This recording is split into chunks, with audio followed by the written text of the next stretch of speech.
لنکا سے جا رہا تھا عرب کی طرف. ہندو ایکسپلائٹ کرے گا, ہماری تہذیب کو ختم کرے. آپ کن بندھنوں میں ہمیں باندھ رہے ہیں؟ تو اللہ ایک چانس دے کر دیکھ لینا چاہتا تھا کہ یہ کرتے کیا ہے. 57 سال ہو گئے ہمیں, جو ملک لیا تھا اسلام اسلام اسلام اسلام کی رٹ لگا کر, وہ کہاں اسلام لایا؟ کچھ لوگ ٹی وی کو بھی حرام کہتے ہیں, برائے مہربانی وضاحت کریں. میں سب سے پہلے عنوان میں 2 چیزوں کی اصلاح کرنا چاہتا ہوں. دیکھیے, بر صغیر کی اصطلاح غلط ہے. بر صغیر تو کسی چھوٹے سے جزیروں کو بھی کہہ دیں گے, چھوٹی خشکی. یہ ترجمہ کیا گیا ہے سب کانٹیننٹ کا. کانٹیننٹ کہتے ہیں بر اعظم کو, بر اعظم کانٹیننٹ. تو اعظم سے نیچے آتا ہے عظیم. یہ بر عظیم ہے ہند, بر عظیم پاک و ہند. آج ہم اسے پاک و ہند کہیں گے, پہلے یہ بر عظیم ہند تھا. یہ غلط لفظ ہمارے ہاں لکھنے میں بولنے میں آ گیا ہے. بر صغیر تو کسی چھوٹے سے جزیرے کو بھی کہہ دیں گے, چھوٹی سی خشکی. یہ بہت بڑی خشکی ہے. یہ بر اعظم ایشیا کا ایک بہت بڑا علاقہ ہے, اس لیے اعظم سے ایک سیڑھی نیچے اتریے تو عظیم ہوتا. یہ بر عظیم ہے, بر صغیر نہیں. اسی طرح مسلمان غیر اسلامی ریاست میں اس میں بھی ایک مغالطہ ہے, گویا کہ دنیا میں کوئی خالص اسلامی ریاست بھی ہے, جبکہ آج دنیا کی تمام مسلمان مملکتیں خالص غیر اسلامی ہیں. تو گویا کہ بنیادی طور پر کوئی فرق واقع نہیں ہوا. مسلم اکثریت کا ملک ہونا اور بات ہے, اور اسلامی ریاست ہونا اور بات ہے, زمین و آسمان کا فرق. بہرحال ان دونوں موضوعات پر میں کوشش کروں گا کہ اپنے خیالات آپ کے سامنے رکھوں, اور مجھے اندیشہ ہے کہ آپ میں بہت سے حضرات میری بعض آراء سے اتفاق نہیں کریں گے, لیکن میں خلوص و اخلاص کا تقاضا پورا نہیں کروں گا, نہ اپنی ذات سے نہ آپ سے. اگر وہی بات آپ سے نہ کہوں اور آپ کے سامنے نہ رکھوں کہ جو میری حقیقی رائے ہے, تو میں چند باتیں رکھوں گا, قبول کرنا نہ کرنا آپ کا کام ہے. دیکھیے, بر عظیم پاک و ہند کے ضمن میں سب سے پہلے تو 2 بدقسمتیوں کو نوٹ کر لی. پہلی بدقسمتی یہ کہ یہ بر عظیم دور نبوت کی سعادتوں سے محروم رہا. دور نبوت میں یہاں تک دعوت اسلام نہیں پہنچی. اکا دکا کوئی لوگ مسلمان ہوئے ہیں. مالابار کا کوئی راجہ تھا جس نے شق القمر کا معجزہ اپنی آنکھوں سے دیکھا تھا. اسے جب معلوم ہوا کہ یہ تو اصل میں ایک عرب میں پیدا ہونے والے رسول کی انگلی کے اشارے سے ہوا تھا, تو وہ ایمان لے آئے. لیکن یہ آئسولیٹڈ واقعات ہیں. بحیثیت مجموعی بر عظیم پاک و ہند دور نبوت کی برکات سے محروم رہا. پھر یہ کہ دور خلافت راشدہ کی برکات سے بھی محروم رہا. یہاں اسلام کسی قابل ذکر حیثیت میں آیا ہے دور بنی امیہ میں, وہ بھی کسی دعوت و تبلیغ کے مثبت مقصد کے لیے نہیں, بلکہ ایک انتقام اور بدلے کے لیے کہ کچھ مسلمان تاجروں کا ایک بحری قافلہ جو سرندیپ سے لنکا سے جا رہا تھا عرب کی طرف, اسے یہاں کراچی کے قریب اسے یہاں کے سندھی ڈاکوؤں نے لوٹ لی. اس پر مطالبہ آیا اسلامی مسلمان حکومت کی طرف سے. وہ ملوکیت تھی. اب وہ اسلامی حکومت اس معنی میں نہیں رہی تھی جس معنی میں کہ خلافت راشدہ اسلامی حکومت تھی, کہ جو قیدی ہیں تمہارے پاس رہا کرو اور کمپنسیٹ کرو جو بھی نقصان یہاں ان مسلمان تاجروں کا ہوا ہے. جب اس کے جواب میں بالکل منفی رد عمل موصول ہوا تو پھر چڑھائی کا فیصلہ کیا گیا. گویا کہ یہ ایک سزا دینے کی ایک مہم تھی. بہرحال اس وقت جو اسلام یہاں آیا تھا اس کے کریکٹرز اس اسلام سے کچھ مختلف تھے جو بعد میں یہاں آیا. وہ اسلام جو محمد ابن قاسم کی سرکردگی میں سندھ میں آیا اور سندھ سے آگے بڑھ کر ملتان بلکہ موجودہ پاکستان کے تقریباً پورے نصف علاقے تک پہنچ گیا تھا, فٹ ہلز آف کشمیر تک. تو یہ اسلام خالص عربی اسلام تھا. ملوکیت تو آ گئی تھی لیکن بدویت اور عربیت جو ہے اس کی چھاپ اس پر ابھی گہری تھی. اور اس اسلام میں نہ ابھی فرقے تھے, نہ مسلک تھے, نہ حنفی, نہ مالکی, نہ شافعی, نہ حنبلی. نہ عقائد کے بارے میں بحثیں شروع ہوئی تھیں, علم کلام کی بحثیں ہوئی تھیں, نہ ابھی یونانی فلسفے اور منطق کا حملہ ہوا تھا. ابھی کچھ نہیں تھا. سادہ اسلام. اسلام اپنی اصل سادگی پر برقرار تھا. چنانچہ اس کی قوت تسخیر بڑی زبردست ثابت ہوئی, اور خاص طور پر محمد ابن قاسم جو نوجوان 17-18 برس کا نوجوان اور نہایت نیک اور پاک باز, سندھ کے ہندوؤں نے جو اپنی ایک روایت ہے کہ اس طرح کا آدمی تو کوئی اوتار ہی ہو سکتا ہے, فارسی میں بھی کہا جاتا ہے کہ در جوانی توبہ کردن شیوہ پیغمبری است. جوانی کے اس عمر میں بھی کوئی شخص پاک زندگی گزار رہا ہو تو یہ تو پیغمبروں کا طریقہ ہے. اور ہندوستان میں تصور پیغمبروں کا نہیں تھا، اوتاروں کا تھا، تو اسے بھی ایک اوتار سمجھ کر اس کی مورتیاں تراش کر مندروں میں رکھ لی گئیں اور ان کو پوجا جانے لگا. یہی چیز اس کے لیے خطرے کا سبب بن گئی ہے، کیونکہ اب بیک ہوم اسلام کا جو اصل گھر تھا عرب، اس میں ملوکیت آ چکی تھی، اور ملوکیت کبھی اسے برداشت نہیں کر سکتی کہ کوئی اور شخص اتنا پاپولر ہو جائے کہ اسے چیلنج کر سکے. لہذا محمد بن قاسم کو بلایا گیا اور شہید کر دیا گیا. اب اس کے بعد ظاہر بات ہے کہ وہ اسلام ریسیڈ کرنا شروع ہوا، واپس آنا شروع ہوا. اس کے کچھ اثرات اس علاقے میں رہ گئے، لیکن اسلام کی واپسی ہو گئی. یہ اسلام کا پہلا ورود تھا بر عظیم کی سرزمین پر. اس کے بعد اسلام آیا ہے 300 برس بعد، اور اب یہ آیا ہے شمال مغربی سرحدی صوبے میں جو درے ہیں، کوہ سلیمان میں، کوہ ہندو کش اور کوہ سلیمان میں، درہ خیبر ہے، درہ ٹوچی ہے، درائے گومل ہے، درائے بولان ہے، یہاں سے آنا شروع. اس اسلام کی خصوصیات کچھ اور تھی. ان 300 سالوں میں فقہی مسالک بھی پیدا ہو چکے تھے، حنفی، مالکی، شافعی، حنبلی، ان کے درمیان اختلافات بھی تھے، بحثیں بھی تھیں، مناظرے بھی تھے. دوسرے ایک خاص جو ہے تصوف کا فن جو ہے وہ بہت ترقی کر چکا تھا، اور اس میں اکثر و بیشتر وحدت الوجود کا تصور اس کی بنیاد میں موجود تھا.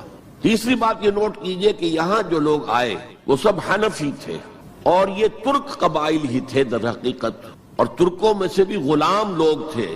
اسی لیے پہلا خاندان مسلمانوں کا یہاں خاندان غلاماں کہلاتا ہے.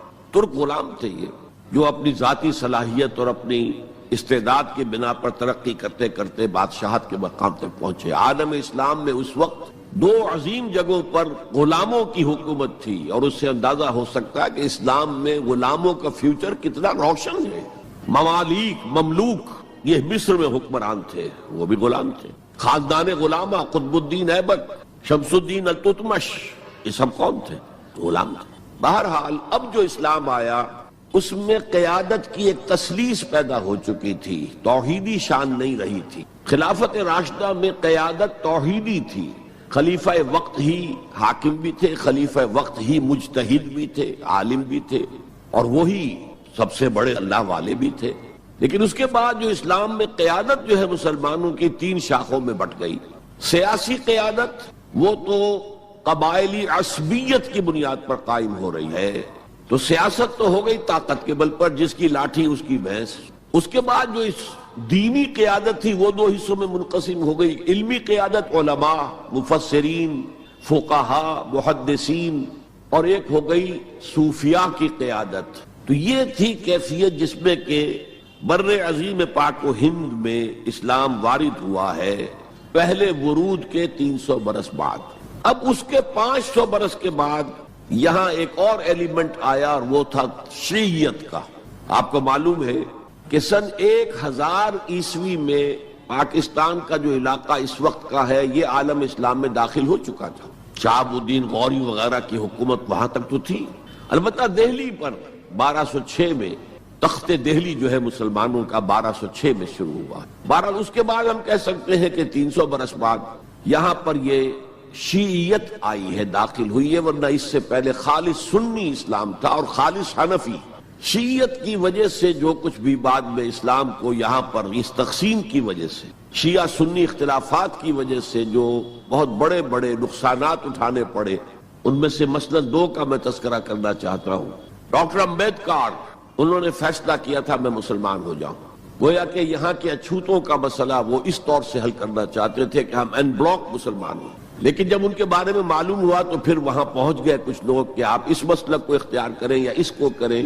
وہ اسی حیث بحث میں پھر انہوں نے فیصلہ کیا کہ میں کوئی بھی نہیں اختیار کرتا. اگر کوئی ایک اسلام ہے ہی نہیں، اب میں ایک کو اختیار کرتا ہوں تو دوسرے سے میری مخاصمت ہو جائے گی، دوسرے کو اختیار کرتا ہوں تو پہلے سے ہو جائے گی.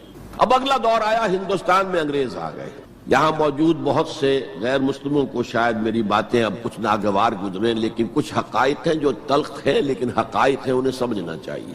انگریزوں نے یہاں آ کر حکومت چھینی سی مسلمانوں سے بیشتر. ویسے تو یہ کہ ہندو راجے مہاراجا بھی تھے، لیکن بیشتر علاقوں میں تو مسلمان حاکم تھے.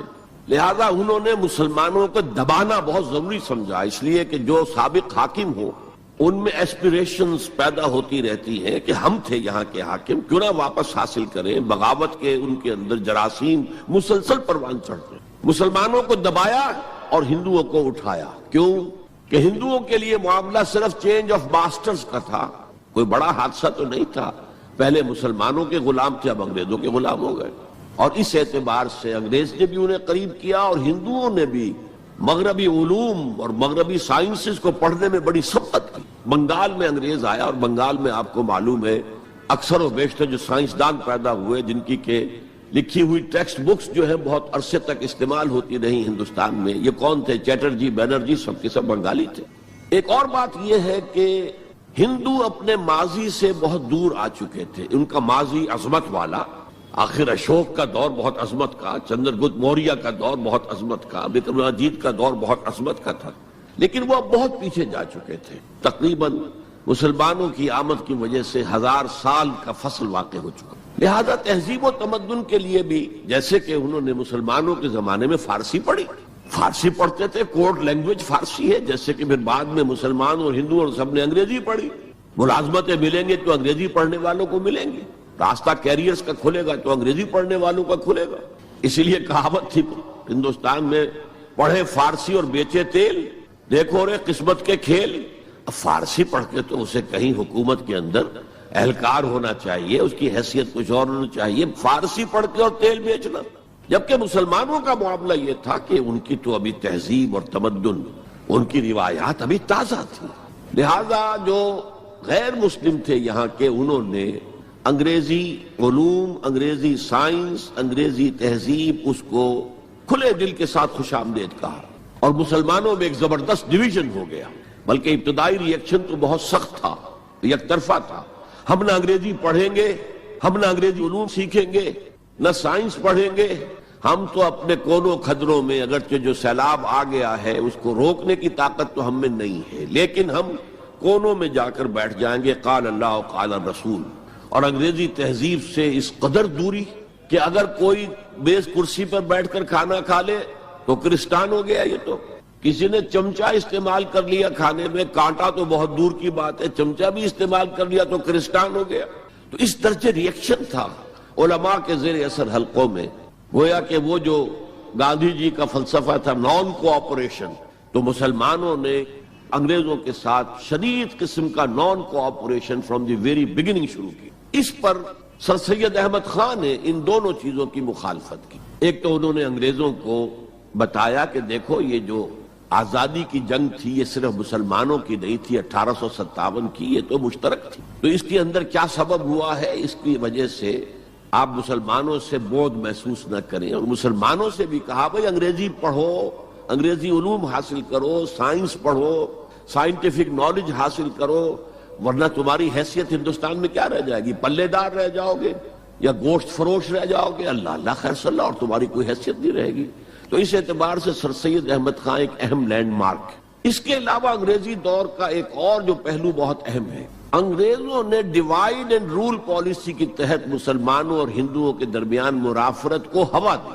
یہ ان کی پالیسی رہی مستقل، یہ ایک قوم کی حیثیت سے سامنے نہ آ جائیں، پھر ظاہر بات ہے کہ ہمارے پاؤں تو اکھڑ جائیں گے یہاں سے۔ تو یہ جو ہمارے ہاں شروع ہوا، کچھ اور فیکٹر بھی تھے، ہندوؤں میں ایک انتقامی جذبہ بھی تھا کہ مسلمانوں نے ہم پر حکومت کی ہے 800 برس 1000 برس، اور ظاہر بات ہے سارے حاکم اچھے تو نہیں تھے، کوئی اچھا بھی تھا، تو اکثر و بیشتر تو عیاش قسم کے لوگ تھے۔ ہم نے محل بنائے، تاج محل بنائے، ہم نے کوئی کام اور تو کیا نہیں۔ دین کی تبلیغ تو اولیاء اللہ نے کیا، صوفیاء نے کی، کبھی بھی سرکاری سطح پر، حکومت کی سطح پر یہاں تبلیغ اسلام کا اہتمام نہیں ہوا۔ ایک دو ایکسیپشنز ہیں، ایک راجہ گجرات کاٹھیا واڑ کے علاقے کا جس نے کہ تبلیغ کا اہتمام کیا، ایک راجہ کشمیر کا تھا جس نے تبلیغ کا اہتمام کیا، باقی حکمرانوں نے کوئی کوشش۔ آزادی سے قبل متصلاً جو کیفیت پیدا ہو گئی تھی، اس کا ایک اہم فیکٹر یہ تھا کہ مسلمانوں میں ہندوؤں کا ایک خوف پیدا ہو گیا، کیونکہ جو نظام اب بن چکا تھا وہ تو یہ تھا کہ ووٹ کی بنیاد پر فیصلے ہوں گے، ون مین ون ووٹ۔ اس کے اعتبار سے مسلمان اقلیت میں اور غیر مسلم ہندو یہاں اکثریت میں، تو گویا کہ ہمیشہ کے لیے اگر ایک ملک کی حیثیت سے یہ ملک جو ہے تقسیم آزادی حاصل کرتا ہے تو مسلمان غلام ہو جائیں گے، ان کی تہذیب بھی ختم کر دی جائے گی، شدھی کی تحریک شروع ہو چکی تھی، ان کا مذہب بھی تبدیل کرنے کی کوشش کی جائے گی۔ میوات کے علاقے میں بڑی زبردست تحریک اٹھائی گئی تھی شدھی کی، جس کا توڑ کرنے کے لیے مولانا محمد الیاس رحمۃ اللہ علیہ سامنے آئے اور تبلیغی جماعت کا انہوں نے سلسلہ شروع کیا۔ یہ اصل میں میوات کے اندر جو شدھی کی تحریک تھی اس کا جواب تھا، اس سے حفاظت مسلمانوں کی۔ تو اندیشہ یہ تھا کہ ہندو ایکسپلائٹ کرے گا، ہماری تہذیب کو ختم کرے گا، ہماری زبان کو ختم کرے گا، معاشی طور پر ہمیں ایکسپلائٹ کرے گا، مفلوج کرے گا، اور اپنی سی کوشش کرے گا کہ ہمارا مذہب بھی تبدیل کرا دے۔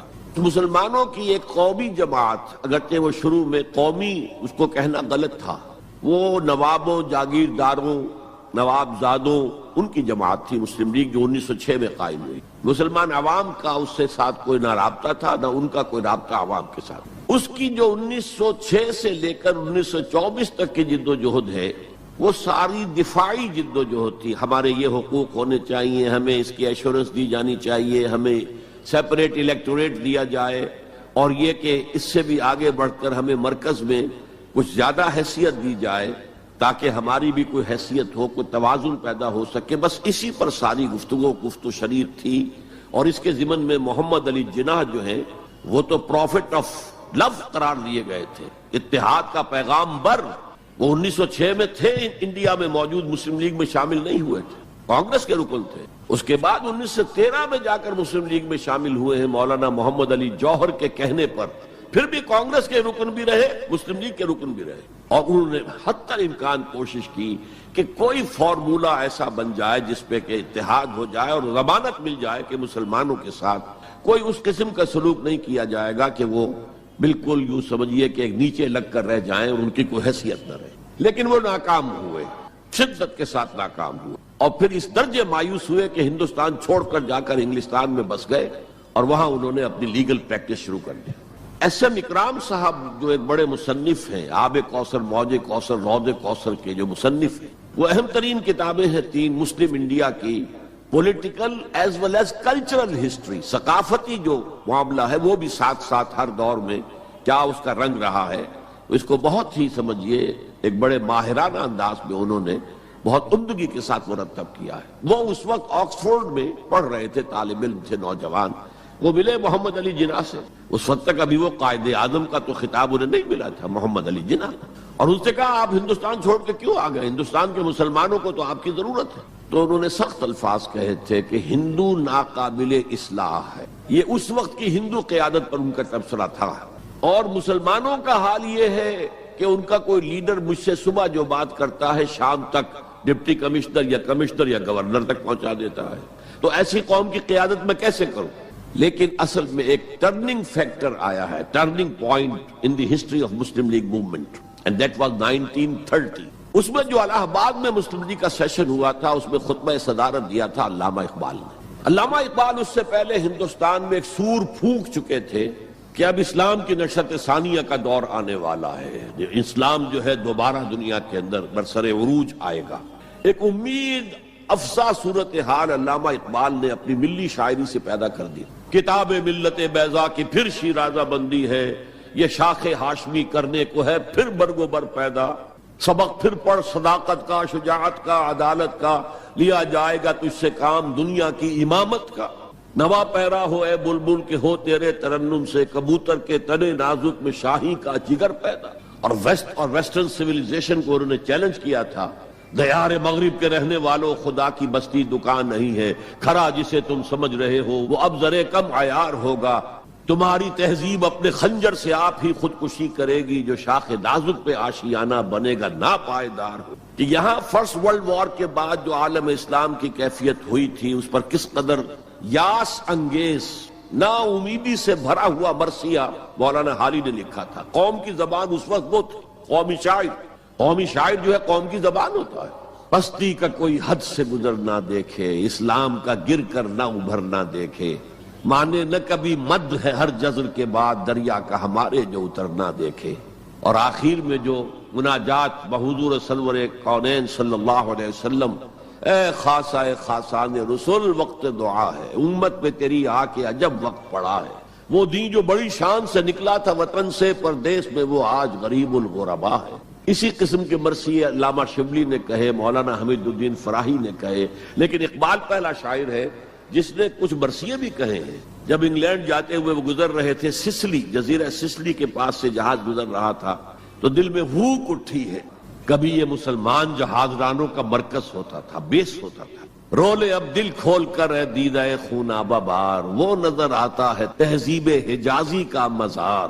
تھا یہاں ہنگامہ ان سیرا نشینوں کا کبھی، بحر بازی گاہ تھا جن کے سفینوں کا کبھی۔ کہا ہے، مرثیہ بھی کہا، اقبال کے ہاں مرثیہ ہے، لیکن ساتھ ہی ایک امید افزا پیغام کہ اب دوبارہ نکل کے صحرا سے جس نے روما کی سلطنت کو الٹ دیا تھا، سنا ہے یہ قدسیوں سے میں نے، وہ شیر پھر ہوشیار ہوگا۔ یہ جو عوامی ایک فضا ان کی شاعری سے پیدا ہو چکی تھی، ملی شاعری سے، انہوں نے 1930 میں آ کر مسلم لیگ کی موومنٹ میں اس کا انجیکشن لگا دیا۔ اسی طرح چلتی ہوئی ایک تحریک تھی، 1906 سے آئی تھی، 24 برس ہو چکے تھے 1930 تک، اب اس میں ایک انجیکشن لگا دیا گیا، احیاء اسلام۔ اس خطبے میں علامہ نے ایک طرف مسلم قومیت کو بہت مستحکم کیا دلائل کے ساتھ، عمرانی دلائل، پولیٹیکل سائنس کے جو مستحکم اصول ہیں ان کی بنیاد پر کہ مسلمان ایک علیحدہ قوم ہے۔ اور نمبر 2 انہوں نے کہا، اور یہ ایک پروفیسی تھی، ایک طرح کی مستقبل کے بارے میں ایک پیشن گوئی تھی، تجویز نہیں تھی۔ پارٹیشن آف انڈیا کی تجویز تو بہت بعد میں آئی ہے، 1940 میں، یہ 1930 کی بات میں کر رہا ہوں۔ تو انہوں نے کہا تھا، مجھے یقین ہے کہ یہ ڈیسٹنی ہے، تقدیر مبرم ہے کہ ہندوستان کے شمال مغرب میں، شمال مشرق کا انہیں اس وقت احساس نہیں ہوا تھا، ایسٹ پاکستان کا جو اب بنگلہ دیش ہے ادھر ان کی نگاہ نہیں گئی تھی، ہندوستان کے شمال مغرب کے اندر ایک آزاد مسلمان ریاست قائم ہوگی، اور اگر ایسا ہو گیا تو ہمیں موقع مل جائے گا کہ دور ملوکیت میں، جس کے لیے لفظ بڑا ثقیل استعمال کیا انہوں نے، عرب امپیریلزم، یہ بنو امیہ، بنو عباس، یہ عرب امپیریلسٹ تھے، یہ عرب قوم کا امپیریلزم تھا، ان کی حکومت اسلام کی عکاسی کرنے والی نہیں تھی، اسلام کی عکاسی کرنے والی تو خلافت راشدہ تھی، ابو بکر تھے، عمر تھے، عثمان تھے، علی تھے رضی اللہ تعالی عنہ۔ تو دور ملوکیت میں یا دور عرب امپیریلزم میں جو داغ دھبے آ گئے ہیں اسلام کے چہرے پر، انہیں صاف کر کے اور صحیح اسلام کی ایک شکل دنیا کو دکھائیں، یہ انجیکشن ہے پازیٹیو مقصد کا۔ اس وقت تک، اس سے پہلے تک تحریک صرف ایک منفی جذبے پر چل رہی تھی، ہندو کا خوف، ہندو اکثریت کا خوف، ایکسپلائٹیشن کا اندیشہ، لیکن اب اسے ایک مثبت بنیاد مل گئی۔ 1932 میں قائد اعظم گئے انگلستان، لندن، گول میز کانفرنس میں، جناح صاحب اس میں شریک نہیں تھے، اس لیے کہ وہ تو ویسے سیاست کا میدان چھوڑ چکے تھے۔ اس موقع پر پھر علامہ اقبال نے ملاقاتیں کی ہیں جناح صاحب سے، اور وہی انجیکشن ان کو بھی لگا، اور انہیں پھر آمادہ کیا کہ آئیں واپس ہندوستان، اور اس انجیکشن کے حوالے سے مسلمانوں نے ہند کو منظم کرے اور جمع کرے۔ تو یہ پھر تحریک پاکستان جو ہے، چونکہ مسلمانوں کے جذبات کے ساتھ اس کی ہم آہنگی، معجزہ ہو گیا کہ مسلم مائنورٹی کے پروونسز نے کس طریقے سے یکجا اور یکسو ہو کر اس موومنٹ کو سپورٹ کیا، حالانکہ انہیں معلوم ہے کہ کسی بھی حساب سے ان کے تو پاکستان میں شامل ہونے کا کوئی امکان تھا ہی نہیں، بلکہ تحریک مسلم لیگ اصل میں مائنورٹی پروونسز کی تحریک تھی۔ جو صوبے بعد میں پاکستان میں شامل ہوئے ہیں ان میں سرحد میں تو کانگریس کی حکومت تھی ٹل دی لاسٹ ڈیٹ، پنجاب میں یونینسٹ حکومت تھی ٹل دی لاسٹ ڈیٹ، صرف ایک سندھ تھا مغربی پاکستان میں کہ جو وہاں مسلم لیگ کی حکومت تھی۔ ہاں، بنگال میں مسلم لیگ کی حکومت تھی، اور بنگال ہی مولد ہے جہاں ولادت ہوئی ہے 1906 میں مسلم لیگ کی، اور طویل ترین عرصے تک مسلم لیگ کی حکومت وہاں رہی۔ اب بھی وہاں پر تحریکیں چلتی رہتی ہیں اینٹی پاکستان، 2 مرتبہ پاکستان نے ایئر فورس بھی استعمال کی ہے وہاں پر، یہ سب کچھ آپ کو معلوم ہے۔ بہرحال اس کے نتیجے میں ملک تقسیم ہو گیا، اور 2 قوموں کے درمیان جو نفرت اس دوران میں پیدا ہو گئی تھی وہ ایک آتش فشاں کی طرح پھٹ پڑی۔ جو کچھ ہوا ہے پارٹیشن کے وقت، میں نے آپ کو بتایا تھا انگریزوں سے آزادی ہم نے حاصل کی، لیکن ہم نے نہ ایک انگریز کو مارا نہ کسی انگریز نے ہم میں سے کسی کو مارا، لیکن جو آپس کی خوریزی ہوئی ہے، تاریخ انسانی کی عظیم ترین ٹرانسفر آف پاپولیشن، کروڑوں انسان ادھر سے ادھر، ادھر سے ادھر ہوئے، اور پھر عظیم خوریزی، بربریت، وحشت، معلوم ہوتا کہ نفرت کی کوئی آگ اندر جل رہی تھی، بس اسے موقع چاہیے تھا کہ وہ ابھر آئے۔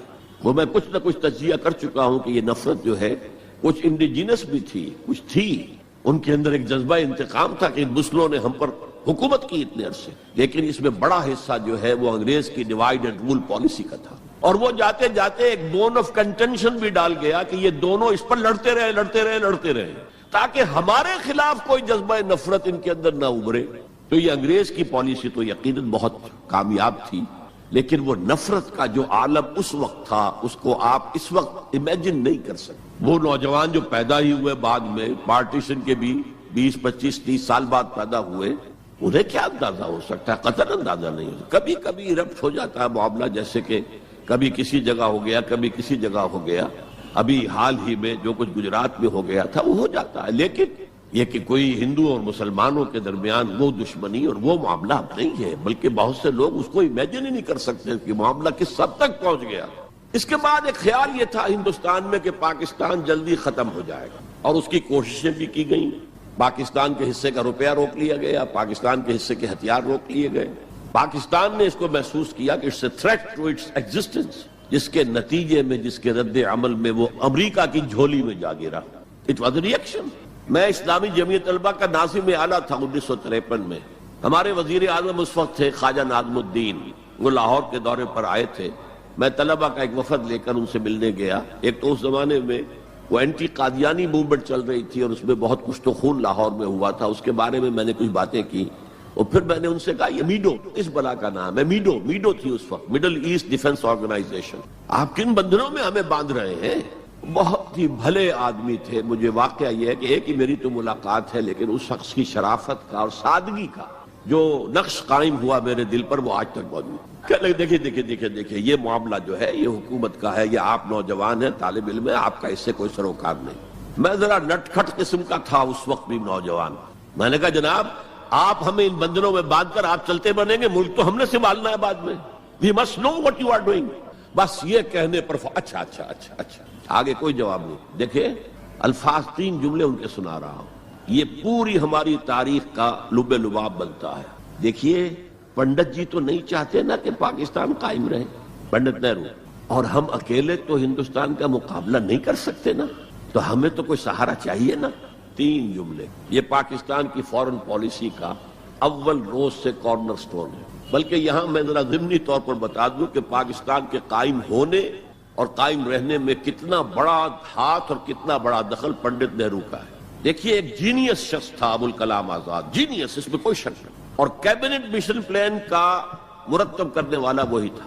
کیبنٹ مشن پلان کو مسلم لیگ نے بھی تسلیم کر لیا کہ ہندوستان 3 زونز کے مشتمل ہوگا، آزاد ہوگا، مرکزی حکومت ایک ہوگی، ایک ویسٹرن زون، ایک ایسٹرن زون، ایک سینٹرل زون، یعنی تقریباً وہی جو پاکستان کا نقشہ تھا کہ ایک مغربی پاکستان، ایک مشرقی پاکستان، ایک نیچے بھارت۔ سینٹرل گورنمنٹ کے پاس فلاں جو ہے یہ اہم ترین چیزیں تو سینٹرل گورنمنٹ کے پاس ہوگی، فورن پالیسی ہوگی، بجٹ ہوگا، مالیات کا معاملہ ہوگا، ڈیفنس ہوگا، یہ ان کے پاس ہوگا، کمیونیکیشنز ہوگی۔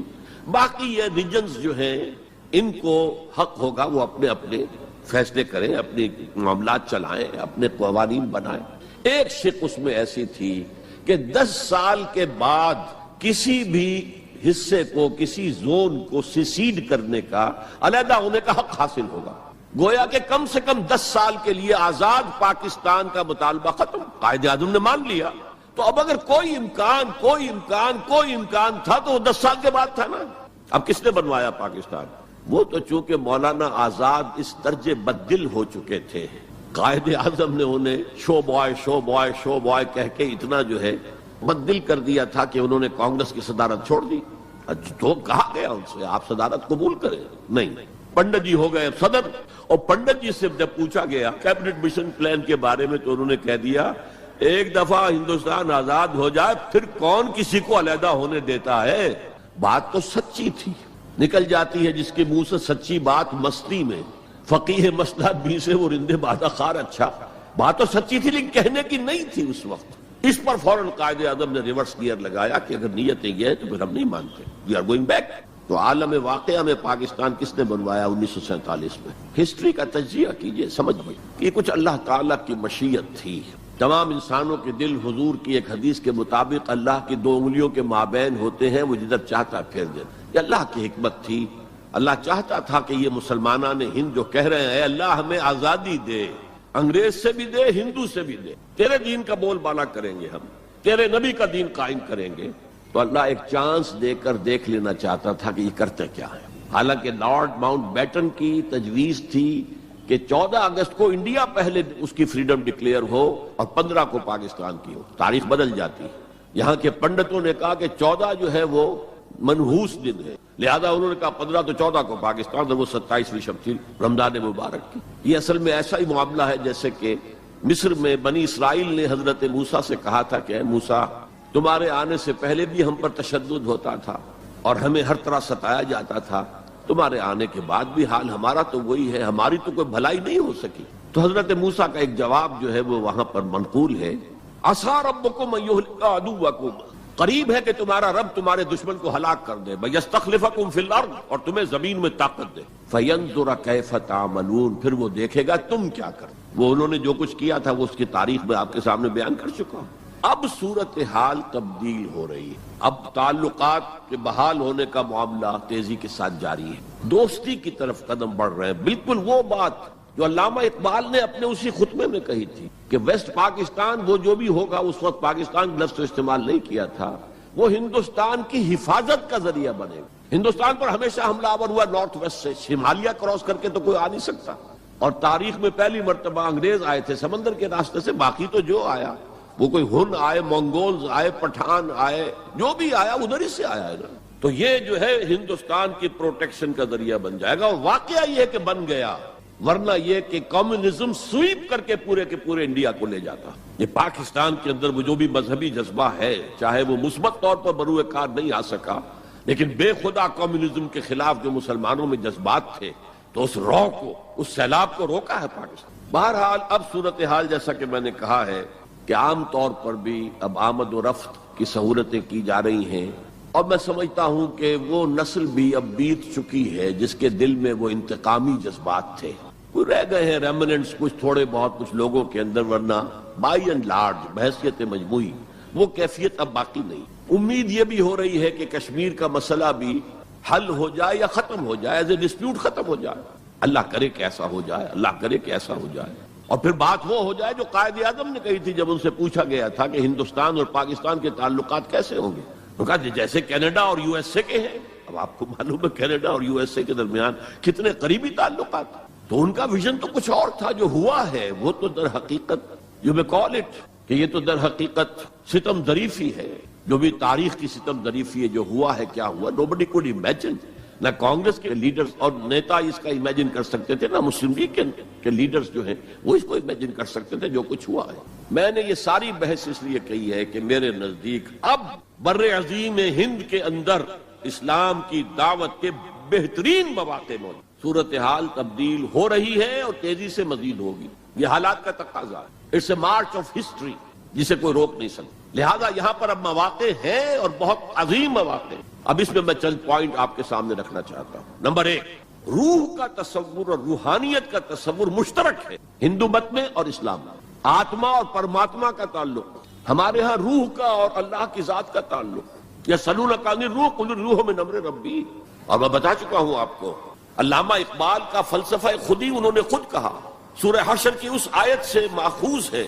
یہ واقعہ بہت اہم ہے علامہ اقبال کی زندگی کا. سید نذیر نیازی جو ان کے قریب بیٹھنے والے ہم نشین لوگ تھے، انہوں نے خود کوٹ کیا ہے ہماری ایک قرآن کانفرنس میں لاہور میں کہ ایک دفعہ میں نے علامہ سے پوچھا کہ کوئی شخص کہہ دیتا ہے کہ آپ کا جو فلسفہ برگزاں سے ہے یا نیٹشے سے ہے، کوئی کسی اور کا جو ہے کوڑی لے کر آتا ہے، جو فلسفہ خودی آپ خود کیوں نہیں بتاتے؟ What is the source of the philosophy of self؟ فرمایا کہ اچھا کل فلاں وقت آ جانا، میں تمہیں ڈکٹیٹ کرا دوں گا. وہ کہتے ہیں میں خوشی سے پھولے نہیں سمایا کہ یہ میری قسمت ہے، شاعر مشرق حکیم الامت مجھے لکھوائیں گے کہ ان کے فلسفہ خودی کی سورس کیا ہے. وقت معین پر میں آ گیا کاپی پینسل تیار کر کے، اور مجھ سے کہا ذرا قرآن مجید نکال لینا شیلف میں سے. میرے ساری امیدوں پر اوس پڑ گئی کہ مجھے تو خیال تھا ہسٹری آف فلاسفی کی کوئی کتاب نکلوائیں گے یا کسی اور فلاسفر کی کوئی کتاب نکلوائیں گے.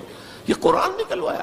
کھولو سورہ حشر، پڑھو اس کی آیت، وَلَا تَكُونُوا كَالَّذِينَ نَسُوا اللَّهَ فَأَنسَاهُمْ أَنفُسَهُمْ.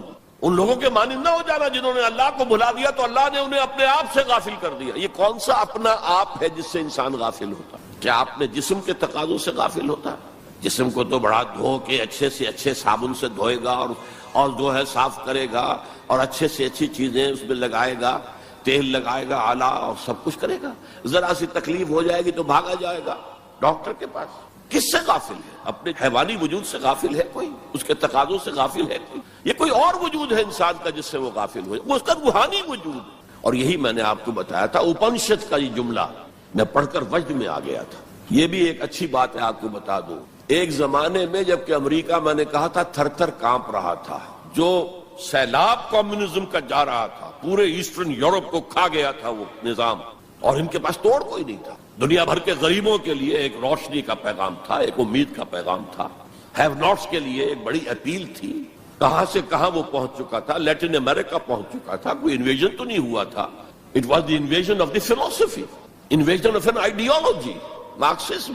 تو انگریز جب کانپ رہا تھا امریکہ، تو اس نے ملینز کی تعداد میں قرآن شائع کیا، انگریزی ترجمہ، دی گلوریس قرآن، مارمیڈیوک پکتھال کا ترجمہ، اور مسلمانوں میں تقسیم کیا۔ بابا تم اپنے قرآن کو پڑھو، دیکھو، اپنے دین کے ساتھ جم کر رہو، اس بے خدا جو ہے یہ نظام، اس کو ترک کرو، چھوڑو۔ اور ہندوؤں کے لیے گیتا میں نے پڑھی اس وقت، انگریزی ترجمہ۔ اپنشد کا ایک سلیکشن تھا، وہ میں نے پڑھا، یہ mid 50s کی بات ہے، بلکہ سو ٹو سے اٹ واز ارلی 50s، جبکہ ابھی میں میڈیکل کالج کا اسٹوڈنٹ تھا، میں نے اپنشد پڑھا، گیتا پڑھی۔ اپنشد کا صرف ایک سلیکشن تھا، گیتا پوری تھی۔ وہ بھی اسی لیے کہ تم اپنے اپنے مذہب سے چپک جاؤ تاکہ کمیونزم کی طرف تمہارا رجحان نہ ہو، یہ اس کے اس خوف کا مظہر ہے۔ بہرحال اس کے مقابلے میں روح اور روحانیت، آتما اور پرماتما، یہ تصورات جو ہے ایمبیڈڈ ہیں۔ آپ اگر وہ جملہ سنیں، میں نے پہلے بھی سنایا ہے اپنشد کا، جو بالکل معلوم ہوتا ہے اس آیت کی ترجمانی ہے، man in his ignorance identifies himself with the material sheaths which encompasses real self۔ اس کی اصل خودی، اصل انا تو اندر کی ایک حقیقت ہے، اس کے گرد یہ گوشت پوشت کا کور چڑھا دیا گیا ہے۔ انسان اس کو سمجھتا ہے یہ میں ہوں، یہ میں نہیں ہوں، میں تو وہ خودی ہوں، وہ انا ہوں، وہ ایگو ہوں، وہ آتما ہوں جو اس شریر کے اندر ہے۔ یہ تصور جس قدر سٹرونگ ہے ہندو مت کے اندر، انہیرنٹ ہے اسلام میں بھی، اور آج کی دنیا اسی کے خلاف تو جا رہی ہے۔ The world is world of matter only. What is beyond matter we don't care. Because وہ ہماری جو ہے حواس خمسہ کی گرفت میں آتا ہی نہیں، ہم اس کو کیسے اسٹڈی کریں؟ ہم تو چیزوں کو دیکھتے ہیں، سنتے ہیں، چکھتے ہیں، چھوتے ہیں، سونگھتے ہیں، نتیجے نکالتے ہیں۔ تو یہ دنیا ورلڈ آف میٹر تو جو ہے ہمارا میدان ہے انکوائری کا، تفتیش کا، تحقیق کا، لیکن یہ کہ وہ ماورائے مادہ، ماورائے طبیعت، میٹا فزکس، اس سے ہمیں کوئی دلچسپی نہیں ہے، خدا یا نہیں ہے، ہوگا۔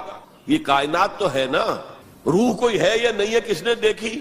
جسم تو ہے نا، آخرت کوئی ہے یا نہیں ہے؟ یہ دنیا تو ہے نا۔ تو جو ہے، جو واقعہ ہے، جو ریئلزم اسی کا نام ہے، جو ریئل ہے، اس پر اپنی توجہ محدود رکھو۔ جو مذہب کے ایسنس کے خلاف ہے، اس مذہب میں ہندو مت اور اسلام مشترک، وہ ایسنس آف مذہب، روح اور روحانیت۔ نمبر 2، ہندو اسکرپچرز کا اگر مطالعہ کیا جائے ان کی اصل زبان میں، اور سملیرٹیز جو ہیں اسلام میں اور ہندوازم میں، ان کو واضح کیا دلائل کے ساتھ، حوالوں کے ساتھ، اور ان کو ہائی لائٹ کیا جائے۔ اختلافات اگر ہیں وہ بھی ہیں، لیکن سملیرٹیز کیا کیا ہیں۔ یہ کام میرے علم میں آیا تھا کچھ عرصے سے، مولانا محمد منظور نعمانی جو لکھنؤ والے ہیں، ان کے صاحبزادے کر رہے ہیں، اور مجھے خوشی ہوئی تھی۔ اب جو کچھ کیا ہے ذاکر نائک صاحب نے، وہ اتفاقی ہے کہ میں ٹیلی ویژن کھولا ہوا تھا، اس میں ان کا پروگرام آیا، میں نے پورا دیکھا ہے، وہ سملیرٹیز بٹوین ہندوازم اینڈ اسلام۔ اب میں اپریشیٹ کرتا ہوں، یہ کام کرنے کا ہے جو ہم نے نہیں کیا بدقسمتی سے۔ ہم نے یہاں آ کر یہاں کے لوگوں کے ذہن کو پڑھنے کی کوشش نہیں کی، ہم نے تو ان پر حکومت کی ہے۔ اللہ اللہ خیر صلی اللہ۔ جب تک آپ کسی قوم کے ذہن کو نہیں سمجھیں گے، ان کی سوچ کیا ہے، ان کی سوچ کا صغرا کبرا کیا ہے، پریمیسز کیا ہے جن پر کہ ان کے عقائد کھڑے ہوئے ہیں، آپ کیسے کمیونیکیٹ کریں گے؟ ہم نے ضرورت ہی محسوس نہیں کی۔ Why to communicate? ہمارے پاس طاقت ہے، we have brute force and we can govern them, that's all. یہ ہماری مجرمانہ غفلت رہی ہے، یہاں پر مجرمانہ غفلت رہی۔ میرا بھی ایک واقعہ جو ہے اس ضمن میں بہت ہی سبق آموز ہے۔ آج سے 13 سال قبل میں ہندوستان جب آیا تھا 1991 میں، تو میں لکھنؤ بھی گیا تھا، وہاں مولانا علی میاں میرے منتظر تھے، پھر انہیں جانا تھا ضروری رائے بریلی اپنے آبائی شہر، تو میں بھی ان کے ساتھ ان کی گاڑی میں بیٹھ کر گیا۔ 24 گھنٹے وہاں میں مقیم رہا، اس مسجد میں نماز پڑھی، 4-5 نمازیں پڑھی جہاں سے کہ سید احمد بریلوی رحمۃ اللہ علیہ نے اپنی ہجرت کا آغاز کیا تھا. وہاں میں نے ان سے ایک بات کہی کہ مولانا دوسرے مدارس جو ہیں بریلوی اور دیوبندی شاید وہ تو میری اس تجویز پر غور تو دور کی بات ہے اس کو سننے پر بھی آمادہ نہ ہو. ندوہ نسبتاً کھلے خیال کا کھلے ذہن کا سمجھا جاتا ہے نمائندہ، تو آپ ندوے میں سنسکرت کی تعلیم کو لازم کریں تاکہ آپ کے طلباء جو نکلیں وہ ویدوں کو پڑھیں ڈائریکٹلی، اپنشد کو پڑھیں ڈائریکٹلی. کہنے لگے ہاں یہ تو آپ نے بہت اچھی بات کہی، بہت صحیح بات ہے، بہت صحیح ہے. لیکن 2 سال کے بعد شکاگو میں ایک کانفرنس میں وہ بھی مدعو تھے، میں بھی مدعو تھا، ہم دونوں ملے. میں نے پوچھا مولانا وہ آپ نے کچھ کیا؟ کہنے لگے میں تو بھول ہی گیا. اس سٹیج پر وہ آ چکے تھے کہ وہ نسیان انہیں ہو گیا، انہیں یاد ہی نہیں رہا کہ مجھ سے انہوں نے وعدہ کیا ہے. لیکن میں نے یہ بات ان سے کہی تھی. میرے علم میں آیا یہاں ہی کہ ایک مصنف شمس نوید عثمانی جن کی کتاب آپ نے پڑھی ہوگی اب بھی نہ جاگے تو، کافی دن ہو گئے میں نے وہ کتاب پڑھی تھی. اس میں ڈوبائے ایک فرینچ اورینٹلسٹ جو ہے اس کی رائے انہوں نے کوٹ کی، میں حیران رہ گیا. وہ 40 برس تک انڈیا میں مقیم رہ کر اس نے ہندو اسکرپچرز کا مطالعہ کیا. And he came to the conclusion that Manu is actually مہانوح، حضرت نوح علیہ السلام کا منو مہانوح، اور منو سمرتی جو ہے حضرت نوح علیہ السلام کی شریعت. یہ ایک کرسچن ہے، اس کی تحقیق ہے. اس تحقیق کو اب انہیں ہائی لائٹ کیا جائے، اسے عام کیا جائے، اس کو پہنچایا جائے، تو پھر وہ جو ہے مغایرت کے پردے جو حائل ہیں وہ مغایرت کے پردے کچھ اٹھیں گے، ذہن کچھ کھلیں گے، بات کرنے کا کمیونیکیشن کا موقع بنے گا. اب آ رہی ہے وہ بات جو میں سمجھتا ہوں کہ آپ کو اچھی نہیں لگے گی. میری رائے یہ ہے کہ کسی بھی صورت میں آپ کو سیکولرزم کی حمایت نہیں کرنی چاہیے. اسلام کی روح سے سیکولرزم کفر ہے، اور وہ اگر واگا کے مغرب میں کفر ہے تو مشرق میں بھی کفر ہے. آپ اس کی پروٹیکشن لینا چاہتے ہیں، اس کی امبریلا کے تحت آنا چاہتے ہیں. یہ آپ کی قومی جو ہے فرار، ورنہ سیکولرزم کس شے کا نام ہے؟ کیا اسلام کسی درجے میں کمپیٹیبل ہے اس کے ساتھ؟ سیکولرزم کا مطلب یہ ہے کہ آپ ایک سرکل بنا لیں، اس سرکل کے اندر ہے پولیٹیکو سوشو اکنامک سسٹم. یہ تو ہوگا، کسی بھی مذہب سے کوئی تعلق نہیں اس کا. عوامی حاکمیت جو بدترین شرک ہے اس کی بنیاد پر جو پارلیمنٹ آئے، جو کوئی مجلس ملی آئے، جو کوئی کانگریس آئے، وہ جو ہے قانون بنائے. ہومو سیکسولیٹی کو جائز قرار دے، اجازت ہے. ہومو سیکسول میرجز کو رجسٹر کروائے، ٹھیک ہے. It has no reference to any religion what's ever.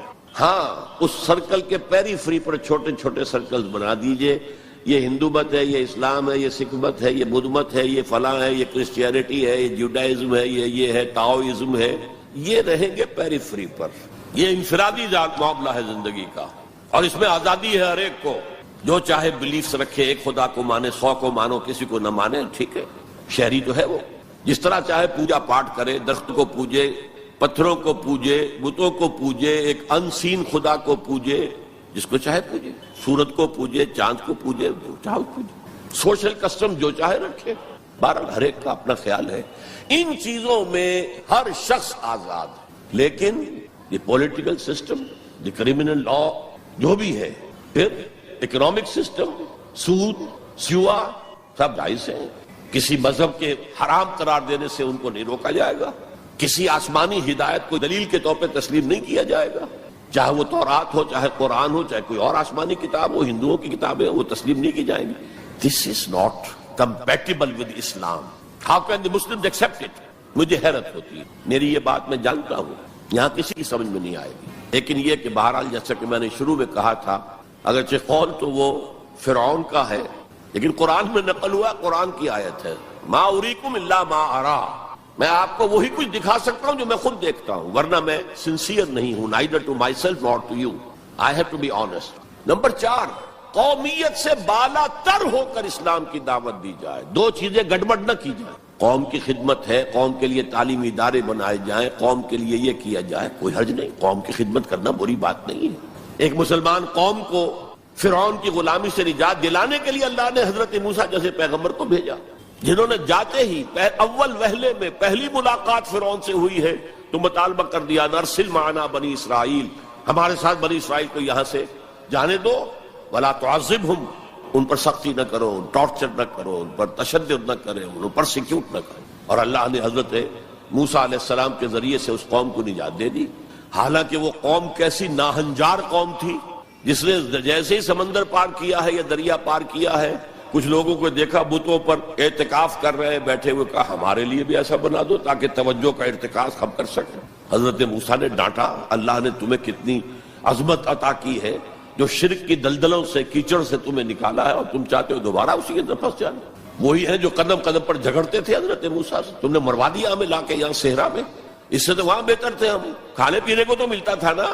بہرحال اللہ نے من و سلوہ اتار دیا، ایک چٹان سے 12 چشمے جو ہے وہ برآمد کر دیے، کھاؤ پیو۔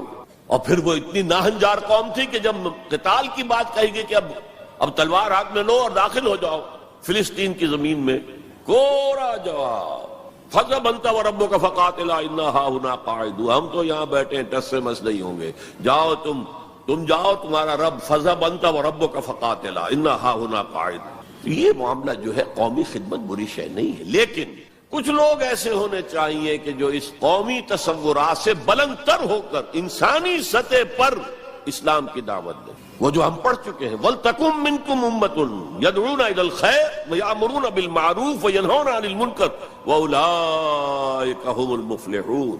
تم میں سے ایک جماعت ایسی ہونی چاہیے، ایسی وجود میں آنی چاہیے جس کے صرف 3 کام ہو، دعوت الی الخیر، دعوت الی القرآن، اور وہ دعوت بھی 3 لیول پر، بالحکمت والموعظۃ الحسنۃ وجادلھم باللتی ہی احسن، اور نیکی کا حکم دو، بدی سے روکو۔ اور صرف وہی لوگ فلاح پانے والے ہیں جو یہ کام کریں گے۔ دی گریٹر مسلم امہ جو اپنا مقصد بھول چکی کہ ہمیں اس کے لیے برپا کیا گیا تھا، ان سے فلاح کا وعدہ نہیں ہے۔ اولئک ھم المفلحون، حصر کا انداز ہے، اسلوب ہے، صرف وہی لوگ ہوں گے جو فلاح پائیں گے۔ اس لیول پر ضرورت ہے ایک جماعت کی، اور اس کے ضمن میں سب سے زیادہ اہمیت ہوگی اسلام کے سسٹم آف سوشل جسٹس کو ایمفیسائز کرنے کی۔ So emphasise the system of social justice, یہ ہے اسلام جو پیغام دیتا ہے۔ یہ کسی قوم کے لیے نہیں ہے، پوری نوع انسانی کے لیے ہے، انسان کو آزادی دیتا ہے۔ میں بتا رہا تھا کہ وہ جو تلوار ہے، جو میں اس کو مثال دیا کرتا ہوں، یہ ایسی چکی ہے جو ایک طرف آٹا پھینکتی ہے، ایک طرف پھینکتی ہی نہیں، ادھر آٹے کے ڈھیر لگ رہا ہے، ادھر آٹا ہے ہی نہیں۔ تو اب کیا ہوا؟ تلوار نے ادھر کاٹا، عیاشی، بدماشی، فضول خرچی، نمود و نمائش پہ پیسہ خرچ کرنا، جس سے آگ لگ جائے ہیو ناٹس کے دلوں کے اندر، پھر ان میں محبت پیدا ہوگی آپ کے لیے، یہ نفرت پیدا ہوگی، عداوت پیدا ہوگی، بغض پیدا ہوگا۔ اور دوسری طرف جو بھوکے ہیں وہ حیوانوں کی سطح پر آ جائیں گے، وہ گویا کہ beasts of burden، وہ انسان نہیں رہتے، they are at a lower level than the human beings, they become like animals۔ اور حدیث نبوی ہے کہ قاد الفقر ان یکون کفرا، فقر جو ہے وہ تو قریب ہو لے آتا انسان کو کفر کے۔ دنیا نے تیری یاد سے بیگانہ کر دیا، تجھ سے بھی دل فریب ہے غم روزگار کے۔ یہ روزی کا جو غم ہے، کہاں تجھے پوجے، کہاں تیری عبادت کرے، کہاں تجھ سے لو لگائیں۔ ہمیں 2 وقت کی روٹی کے لیے، اور وہ بھی سوکھی سی کچھ ملتی ہے، اور دن کتنی پورے دن بھر کی کمر توڑ دینے والی مشقت ہم کرتے ہیں۔ تو اسلام کی دعوت جو ہے، نمبر 1 یہ قومیت سے بالا تر ہونی چاہیے، گڑبڑ نہ کرے، ایک ہی جماعت یہ دونوں کام نہ کرے، ورنہ سمجھا جائے گا کہ یہ بھی اصل میں اپنی قومی بالا تری اور بالا دستی کے لیے کام کر رہے ہیں۔ اپنی پرائرٹیز فکس کر لے، اگر اسلام کے لیے کام کرنا ہے تو قومی سطح سے بالا تر ہو جائے، اور اصولی سطح پر اسلام کی دعوت دیں، اور اسلام کے system of political justice, social justice, economic justice کو نمایاں کریں۔ ان تمام چیزوں کے پیش نظر میں ایک بات، بہت بڑی بات کہہ رہا ہوں۔ حضور کی ایک حدیث ہے، مجھے مشرق کی طرف سے ٹھنڈی ہوا آ رہی ہے۔ اقبال نے جب ترانہ ہندی لکھا تھا اس میں کوٹ کیا تھا، میرے عرب کو آئی ٹھنڈی ہوا جہاں سے، میرا وطن وہی ہے، میرا وطن وہی۔ کیا عجب، ہم بہرحال اپنی جگہ پر سمجھ رہے تھے، رب بھی ہے امید کہ کسی طرح اللہ ہمیں توفیق دے دے، پاکستان میں وہ نظام قائم کر دے جو پوری انسانیت کے لیے ایک مینارہ نور بن جائے۔ یہی باتیں اقبال نے کہی تھی، میں کوٹ کر چکا ہوں کہ ڈیسٹنی ہے، تقدیر مبرم ہے کہ ہندوستان کے شمال مغرب میں ایک آزاد مسلمان ریاست قائم ہوگی، اور اگر ایسا ہو گیا تو ہمیں موقع مل جائے گا کہ اسلام کے چہرے سے جو بدنما داغ اور دھبے دور ملوکیت میں پڑ گئے تھے انہیں ہٹا کر جاگیرداری آ گئی تھی، دور ملوکیت میں سرمایہ داری آ گئی تھی۔ ابلیس کی مجلس شورا میں ابلیس سے کہلوایا ہے اقبال نے، ابلیس کی زبان سے وہ اپنا پیغام دے رہا ہے، جانتا ہوں میں یہ امت حامل قرآن نہیں ہے، وہی سرمایہ داری بندہ مومن کا دین، جانتا ہوں میں کہ مشرق کی اندھیری رات میں بے ید بیضا ہے پیران حرم کی آستین۔ لیکن ایک عجیب بات کہی ہے، عصر حاضر کے تقاضاؤں سے ہے لیکن یہ خوف، it's a demand of history, عصر حاضر کے تقاضاؤں سے ہے، لیکن یہ خوف ہو نہ جائے آشکارا شرع پیغمبر کہیں۔ عصر حاضر کے تقاضے سمجھ لیجئے، کیپٹلزم کے رد عمل میں کمیونزم پیدا ہوا تھا، اب کمیونزم مر گیا ہے، اب کیپٹلزم بغلیں بجا رہا ہے۔ ثابت ہو گیا کہ ہمارا نظام liberal secular democracy and capitalism based on free market and interest and every thing, یہ بہترین نظام ہے، اس سے بہتر کوئی نظام نہیں ہے۔ دیکھ لو وہ مرا پڑا ہوا کمیونزم، اس کی قبر بن گئی ہے، جس پر کہ پھر ہنٹنگٹن نے کہا نہیں میرا بھائی اسے غلطی لگ رہی ہے، فوکویاما کو ابھی کلیش آف سیویلائزیشنز ہونا ہے، ہوگا۔ بہرحال یہ جو نوید تھی کہ آئے گی ٹھنڈی ہوا، ایک خیال یہ ہے، اب بھی ہے، شاید حالات جس نہج پر جا رہے ہیں شاید پاکستان اور افغانستان مل کر وہ جگہ بن جائے کہ جہاں پر اسلام کا نظام پورا کا پورا دی پولیٹیکو سوشو اکنامک سسٹم نافذ کر دیا۔ فیکٹس آن دی گراؤنڈز کے اعتبار سے کوئی آثار نہیں ہے، لیکن there can be some divine, کوئی ایسا شکل پیدا ہو جائے اللہ کی طرف سے۔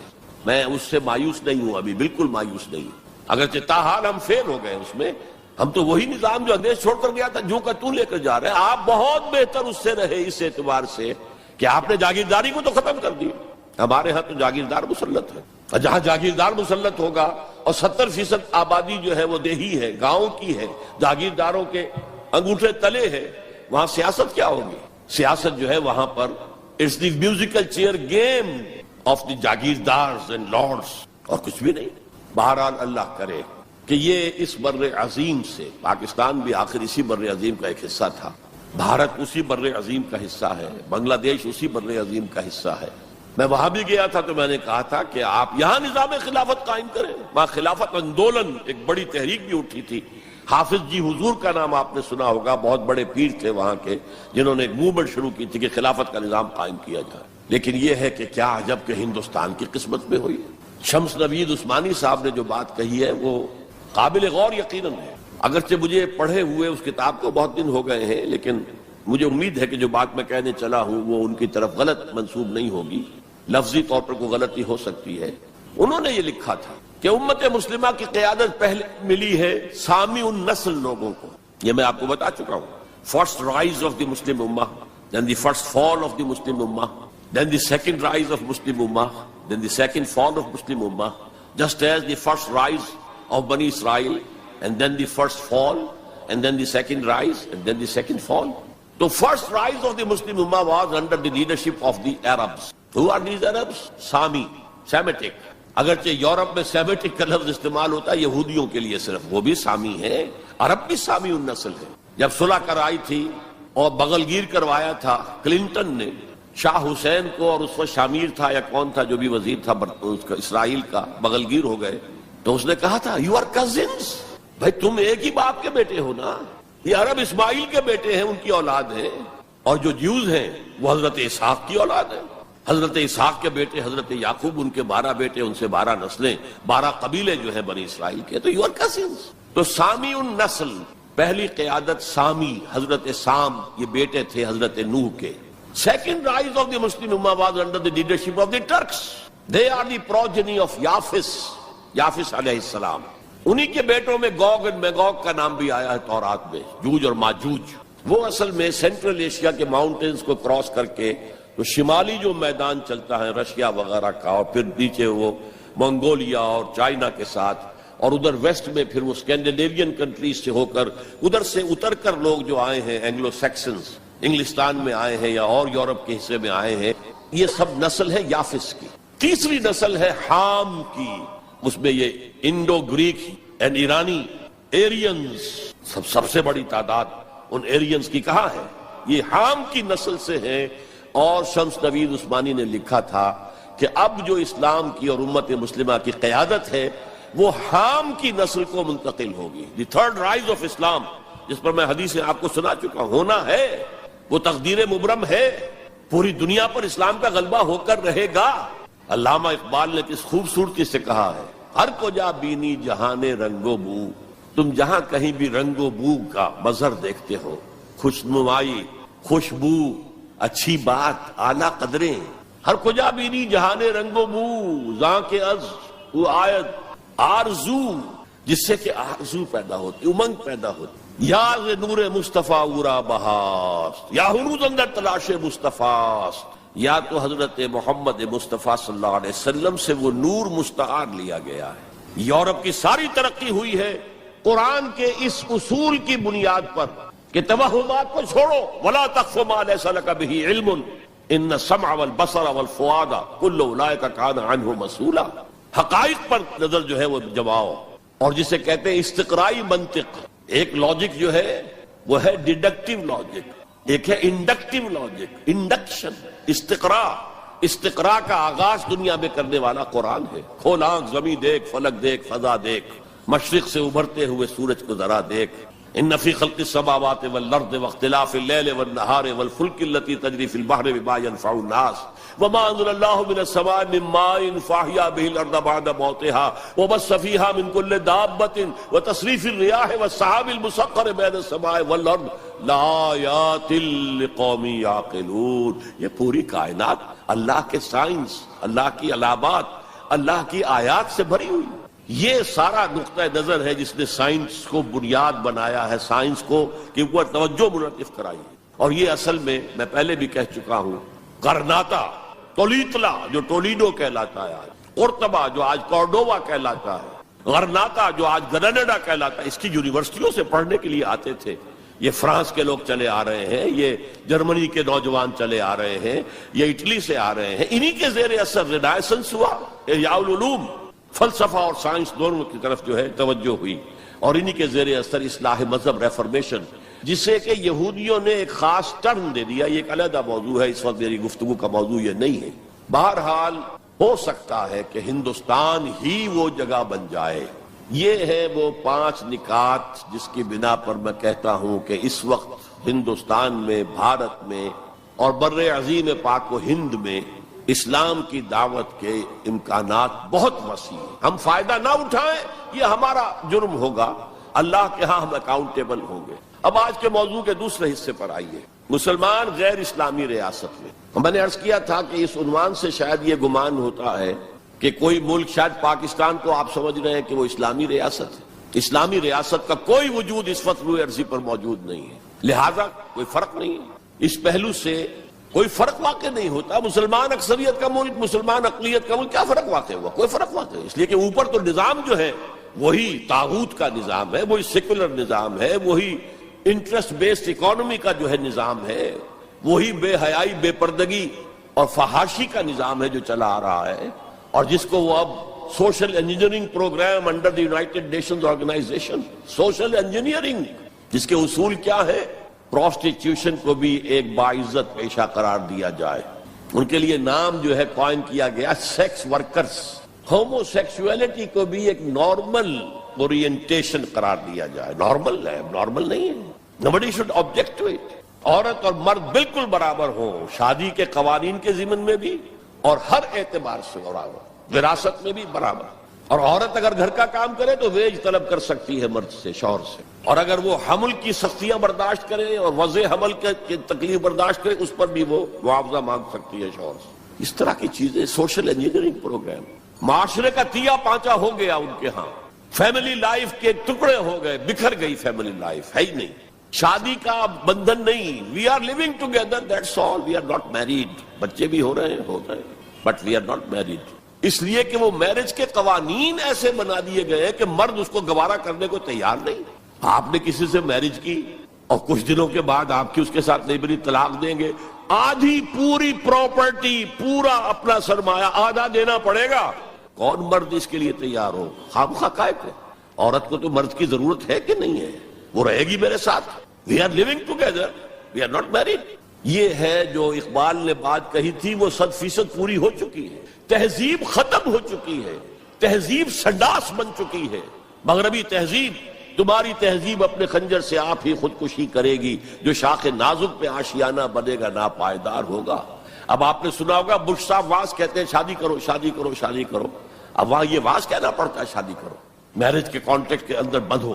بہرحال اس وقت کا سارا عالم انسانی بشمول عالم اسلامی کے طاغوت کی گرفت میں ہے، اور یہ طاغوت اصل میں دجالیت، دجل فریب کو کہتے ہیں۔ اللہ کی ذات کے اوپر اس کائنات کا پردہ آ گیا ہے، ہم اس کائنات کو پوج رہے ہیں، کائنات کو پڑھ رہے ہیں، سیکھ رہے ہیں، سمجھ رہے ہیں، خدا کو بھول گئے۔ حیات اخروی پر حیات دنیاوی نے پردہ ڈال دیا ہے۔ دجل اصل زندگی وہ ہے، اسے بھول گئے ہیں اور اس زندگی میں مگن ہے، گم ہے۔ کافر کی یہ پہچان کے آفاق میں گم ہے اور مومن کی یہ پہچان کے گم اس میں ہے آفاق۔ یہ سارا نظام دجالیت کا نظام ہے اور پورے عالم اسلام پر یہ حاوی ہے، مسلط ہے، کوئی ایک ملک بھی اس سے بچا ہوا نہیں۔ اس پس منظر میں دیکھیے، اسلام ایک اصولی انقلابی دعوت ہے، بدلو اس نظام کو، بدلو اس نظام کو۔ یہ جتنا کام مشکل پاکستان میں اتنا ہی یہاں ہے، کیا فرق ہے؟ 57 سال ہو گئے ہمیں، جو ملک لیا تھا اسلام اسلام اسلام اسلام کی رٹ لگا کر، وہ کہاں اسلام لایا؟ مسجدیں عالی شان بنا دی ہیں، ٹھیک ہے، لیکن اس کے علاوہ کیا؟ کہاں اسلام؟ کہاں اسلام کا سیاسی نظام؟ کہاں اسلام کا معاشی نظام؟ کہاں اسلام کا معاشرتی نظام؟ مخلوط معاشرہ ہے۔ صدر ضیاء الحق نے جب PIA کو ڈرائی کیا، شراب اس میں سرو کرنی بند کر دی، ورنہ پہلے انٹرنیشنل فلائٹس میں شراب سرو ہو جاتی، لیکن اس نے بند کی۔ میں نے کہا، اور میں اس زمانے میں ان سے کچھ قریب تھا، میں نے کہا آپ نے بڑا اچھا کام کیا، دنیا تو یہی کہے گی کہ دقیانوسی آدمی ہے، یہ کیا کر رہا ہے؟ لیکن میں نے کہا آپ نے ایک چیز جو حرام ہے وہ تو بند کر دی ہے، دوسری چیز یہ ایئر ہاسٹسز جو جاتی ہیں، یہ کون سی شریعت کی روح سے جائز ہے؟ آپ حج پر نہیں جانے دیتے مسلمان عورت کو محرم کے بغیر، حالانکہ عام طور پر ادھیڑ عمر کی عورتیں، بڑی عمر کی عورتیں جاتی ہیں حج کے لیے، محرم کے بغیر نہیں جائے گی، نہ عمرے پر جائے گی۔ اور یہ جوان لڑکیاں جو جا رہی ہیں، ان میں کے ساتھ کون سا محرم ہوتا ہے؟ چپ، خاموش، کوئی جواب نہیں۔ میں نے کہا کیا کھانے اور ناشتے کی ٹرے جو ہے وہ مرد نہیں رکھ سکتے آگے؟ یہ ہے ہمارا طرز عمل کہ اسلام کی کوئی ایک چیز قبول، سر پر، سر آنکھوں پر، اور دوسری چیز جو ہے پاؤں تلے رون دی جائے، جس کی سزا ہمیں مل رہی ہے، الا خزی فی الحیات الدنیا ویوم القیامت یردون الی اشد العذاب۔ تو اب میں نے عرض کیا، کوئی ملک ہو، اقلیت میں مسلمان ہو، اکثریت میں ہو، کوئی فرق واقع نہیں ہوتا، ہر جگہ پر اسلام کو ایک اصولی انقلابی دعوت کی حیثیت سے پیش کیا جائے۔ نمبر 3، اکثریت اقلیت کا مسئلہ تو اس سے حل ہوتا ہے کہ ہمارے لیے اسوہ کامل ہے محمد رسول اللہ کی ذات مبارکہ۔ وہ تو اکیلے تھے جب انہوں نے کام شروع کیا تھا۔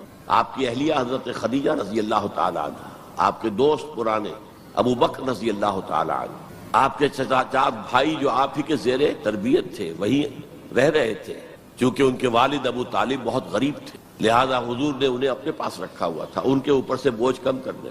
اور آپ کا وہ بیٹا، منہ بولا بیٹا جو غلام تھا، اسے آزاد کر کے بیٹا بنا لیا۔ یہ 4 تھے، 1+4 5، اور 10 سال کی محنت شاقہ، دن رات کی محنت۔ اور یہ محنت کرنے والا کون؟ محمد صلی اللہ علیہ وسلم، جس کے کردار کے اوپر کہیں کوئی چھینٹ بھی نہیں ہے، داغ دھبا تو بڑی بات ہوتی ہے۔ بمشکل 100-125 آدمی ساتھ آئے تھے، تو آپ اس اسوے پر چلیں، آپ کو 100 بھی نہ ملے کوئی پرواہ نہیں۔ کیا جب کس وقت اللہ تعالیٰ دھارے کا رخ موڑ دے، لوگوں کی توجہ ہو جائے، لیکن اصول وہی ہو، دعوت وہی ہو، اور نمبر 3 میتھڈالوجی وہی ہو۔ Don't borrow the methodologies from the movements of this era. جمہوریت کے ذریعے سے کچھ ہو جائے اور کوئی دہشت گردی کے ذریعے سے کہیں اسلام آ جائے، these are not the methodologies of محمد صلی اللہ علیہ وسلم۔ الیکشن میں حصہ لینے سے سوال ہی پیدا نہیں ہوتا۔ الیکشنز ہوتے ہیں کسی نظام کو چلانے کے لیے، نہ کہ کسی نظام کو بدلنے کے لیے۔ اگر امریکہ میں کمیونسٹ ہو اور ہیں، اب بھی ہیں، تو کیا وہ الیکشن لڑیں گے؟ وہ تو انقلاب برپا کریں گے، کلاس کانشسنس پیدا کریں گے، ہیوز اور ہیو ناٹس کے درمیان ایک مغایرت پیدا کریں گے، پھر وہ ہیو ناٹس کو آرگنائز کریں گے، اور اگر آرگنائزیشن مضبوط ہو جائے تو سم ہاؤ اور دی ادر، بائی ہک اور by crook, they will change the system. انتخابات کے ذریعے سے سسٹم چینج نہیں ہوتا۔ تو میتھڈالوجی آف محمد صلی اللہ علیہ وسلم، that is the must, we have to follow it. اس میں کس حد تک کامیابی ہو، حضور صلی اللہ علیہ وسلم ایک لائف سپین میں آپ نے سارا کام کر دیا۔ 10 برس میں تو بمشکل 125 آدمی ہاتھ آیا تھا، اور اگلے 10 برس میں ٹوٹل ریولوشن کمپلیٹ ہو گیا۔ آئندہ یہ کبھی نہیں ہو سکے گا۔ Maybe we have to take generations, 3-4 generation میں جا کر بات پوری ہو، لیکن میتھڈالوجی وہی رہے گی۔ ٹائم فیکٹر جو ہے وہ بڑھ جائے گا، اور یہ عمل یقیناً کافی عرصے سے شروع ہو چکا ہے۔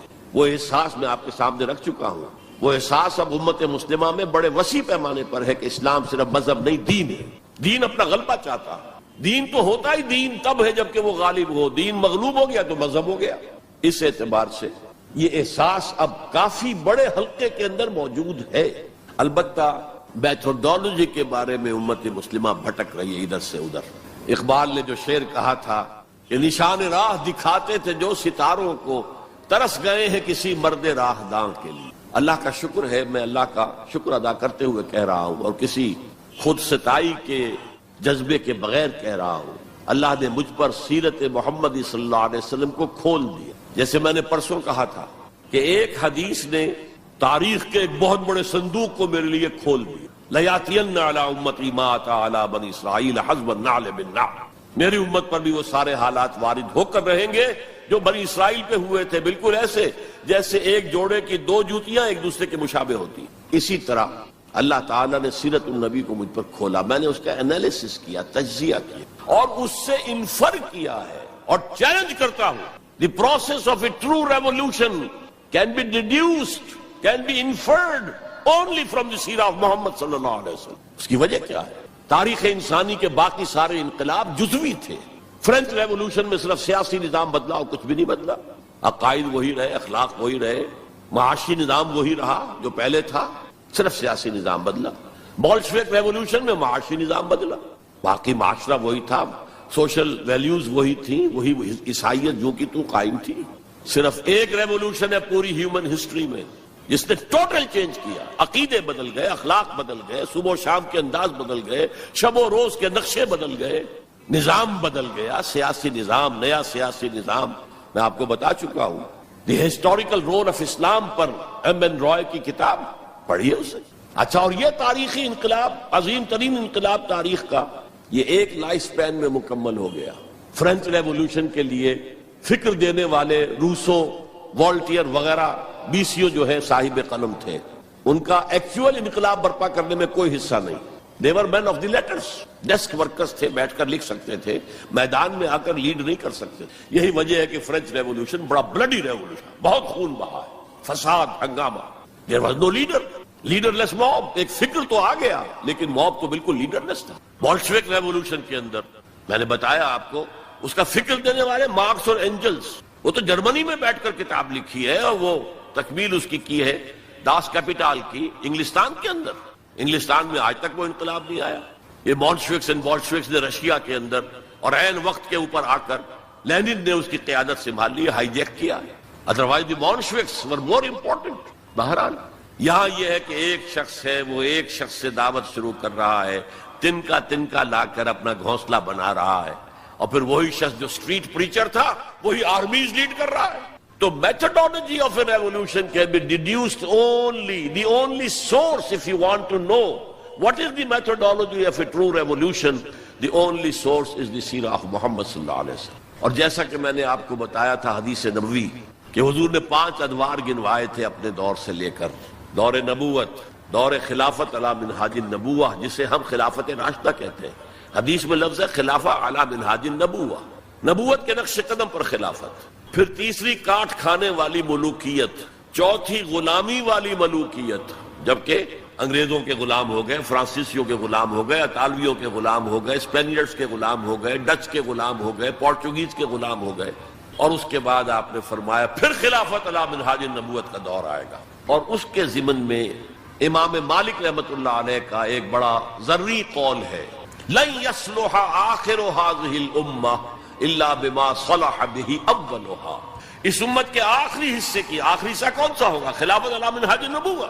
آخری حصے کی اصلاح ہرگز نہیں ہو سکے گی مگر اسی طریق پر جس طریق پر کہ پہلے حصے کی اصلاح ہوئی، طریق محمدی صلی اللہ علیہ وسلم. ہم جب دیکھتے ہیں محمد کا نقشہ مکے میں صلی اللہ علیہ وسلم، تو وہ نبی تھا یا نہیں تھا یہ تو علیحدہ ہے، لیکن نبیوں کا سا نقشہ ہے.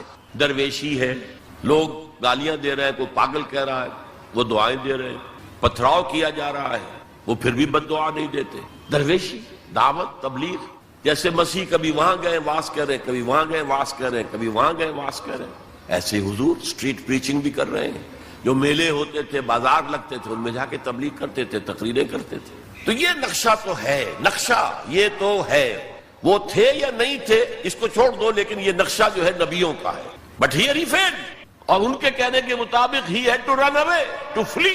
They call it the flight to Medina. ہجرت نہیں کہتے وہ، فلائٹ، فرار. لیکن اب مدینے میں جا کر تو absolutely new Muhammad comes in our eyes. He is the commander of army. He is a statesman. He is the ruler of a government. He is a statesman. There he succeeded. Muhammad failed as a prophet but succeeded as a statesman. چنانچہ اسی کو اس تضاد کو high light کرنے کے لیے Montgomery Watt, professor Montgomery Watt, اس نے 2 کتابیں لکھی سیرت پر، Muhammad at Mecca, Muhammad at Medina, to highlight the difference, the contradiction. اور محمد ایٹ مدینہ کے اندر اس نے جتنے بھی ہو سکتے تھے تعریف کے کلمات، تعریف کے اوصاف اور ان کی سپرلیٹو ڈگریز استعمال کر لی. معاملہ فہمی، دور اندیشی، انسان شناسی، موقع شناسی، ہر شے کے اعتبار سے محمد بہت ٹاپ پر، بہت ٹاپ پر. کتنی بڑی بات کی جاتے ہی یہودیوں کو جکڑ لیا ایک معاہدے کے اندر، میثاق مدینہ کے اندر. تو اس کی ساری تعریف کرتے، اس لیے مسلمان بھی دھوکہ کھاتے کہ یہ تو حضور کا بہت تعریف کرنے والا. جنرل ضیاء الحق صاحب نے ہمارے ہاں جب سیرت کے جلسے شروع کیے تھے تو جو مرکزی جلسہ سیرت کا اسلام آباد میں شروع کیا تھا اس میں اس کو بلایا تھا ایز اے اسپیکر. حالانکہ وہ اصل میں 2 کتابوں کے ذریعے یہ کنٹرڈکشن کو ہائی لائٹ کر رہا ہے کہ محمد مدینے والا کچھ اور ہے، مکے والا کچھ اور ہے صلی اللہ علیہ وسلم. بہرحال میں نے اس میں استضاد کو رفع کیا ہے کہ یہ ایک ریولوشنری پروسیس کے مختلف تقاضے ہیں، مختلف سٹیجز ہیں اور ان کے اندر بڑی حکمت ہے. یہ کتاب میں نہیں کہہ سکتا یہاں ہے یا نہیں ہے. بہرحال امید ہے کہ اب کچھ نہ کچھ حالات جس طرف جا رہے ہیں تعلقات کی بحالی پر، تو کتابوں کا آنا جانا جو ہے آسان ہو جائے گا. اس کا مطالعہ کر کے پھر سمجھنا چاہیے. اب میں آخر میں علامہ اقبال کے 2 شعر جو ہیں میتھڈالوجی آف محمد کو جس نے سمرائز کر دیا ہے، اللہ تعالیٰ کے ساتھ اپنا ایک مکالمہ نقل کرتے ہیں. کس کیفیت میں ہوں گے، کیا کس عالم میں ہوں گے جب یہ شعر کہے گفتند جہان ماں آیا بے تمہیں سازت. اللہ نے مجھ سے کہا ہے اقبال ہم نے تمہیں جس دنیا میں بھیجا ہے وہ تمہیں اچھی لگی، اچھی ہے، سازگار ہے تمہارے لیے. گفتم کے نمی سازت. میں نے کہا نہیں، مجھے پسند نہیں، یہ تو ریپریسو ہے، یہ ایکسپلائٹیٹو ہے. ایک اور شعر ہے ان کا اردو کا، تو قادر و عادل ہے مگر تیرے جہاں میں ہے تلخ بہت بندہ مزدور کے اوقات. تو مجھے تو پسند نہیں ہے یہ دنیا. گفتم کے نمی سازت، گفتند کے برہم زن. اچھا توڑ دو اس کو، پھوڑ دو، ختم کر دو اس کو. اور کیسے کرو؟